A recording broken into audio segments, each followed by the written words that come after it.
In this lesson, we're going to be adding and subtracting radicals. So the directions are essentially going to be add and subtract, and here's what we got going on. So let's say we have 3 square root 2 plus 6 square root 2. It's extremely similar to something that you're probably already familiar with when we are trying to add this type of a problem. So here you have like terms, the x matches the x, which allows you to add the coefficients in front, identical. As long as the square roots match each other, then you're really just adding the coefficients in front. So that becomes 9 square root 2. All right, so we're looking for that to match. So let's see another one. If you have 3 square root 2 plus 6 square root 3, you cannot add that. That's very much like having a 3x plus a 6y. They're not like terms. They're not like terms. The square root of 2 is not the same as the square root of 3. Can't add them. So you cannot add. So basically the original problem is your solution. So another one is if you had, let's say, 4 cube root 2 plus 6 square root 2. That you cannot add either.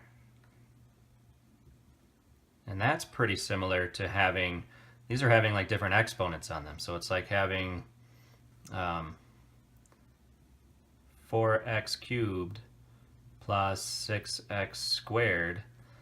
The bases match, but the exponents don't match. The square root's not the same as a cube root, so you can't add them together. So there's nothing you can do really about that. So let's do a couple. So if you have 3 square root 50 plus 4 square root 32. And it seems like you're not able to add these together, but we really haven't investigated it enough. So if we can get the radicals to match the bases, then we can add them together. We'll be able to add the coefficients together. But the square root of 50 does not match the square root of 32, so we need to try and simplify them. So square root of 50, we could break the square root of 50 into the square root of 25 and the square root of 2. All right, so 50 could break apart into those two. We'll bring the 3 down because it's still part of it. Square root of 25 we can actually square root, which makes 5. Square root of 2 we cannot, so that stays.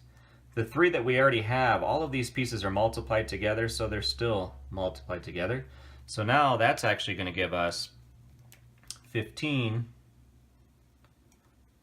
square root of 2 plus, now the only way we're going to be able to add this together is if this 32 can simplify down and have a square root of 2 left over as well.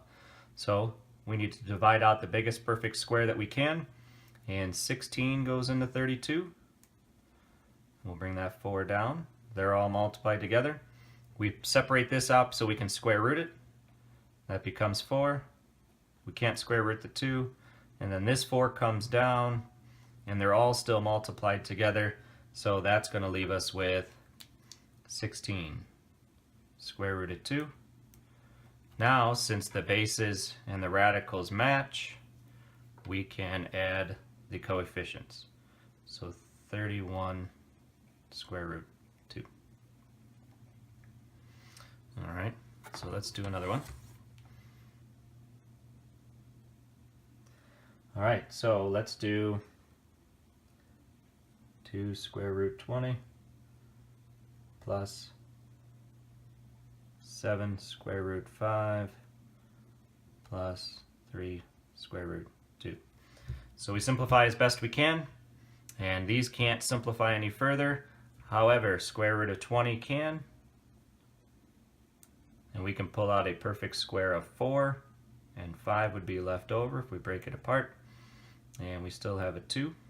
So all of these are multiplied together. So square root of 4 is 2.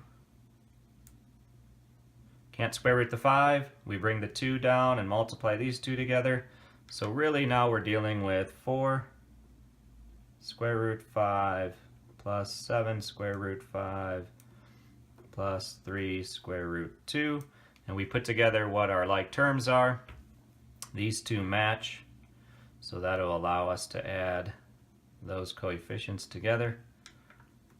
So that'll get us 11 square root 5, and then we can't add that with it, so the best we can do is just put it off at the end. All right, one more.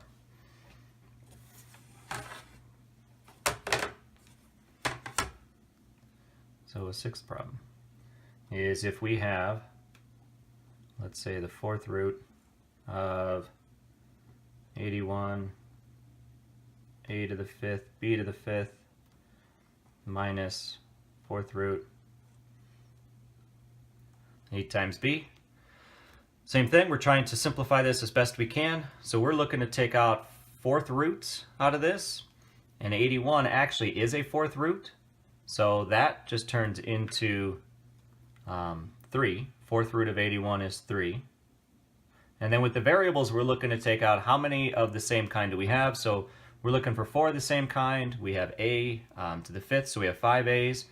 We can take out one group of a's, but that'll leave us with 1a left over on the inside.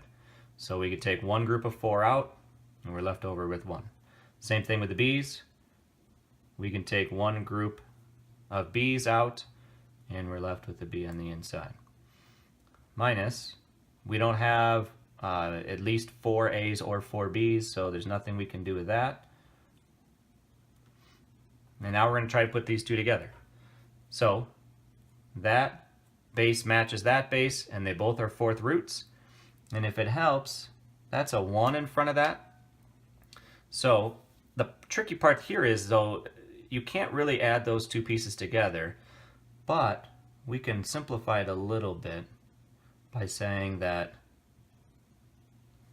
we'll put those two together like this, and then it's times the fourth root of a times b. And that is adding and subtracting radicals.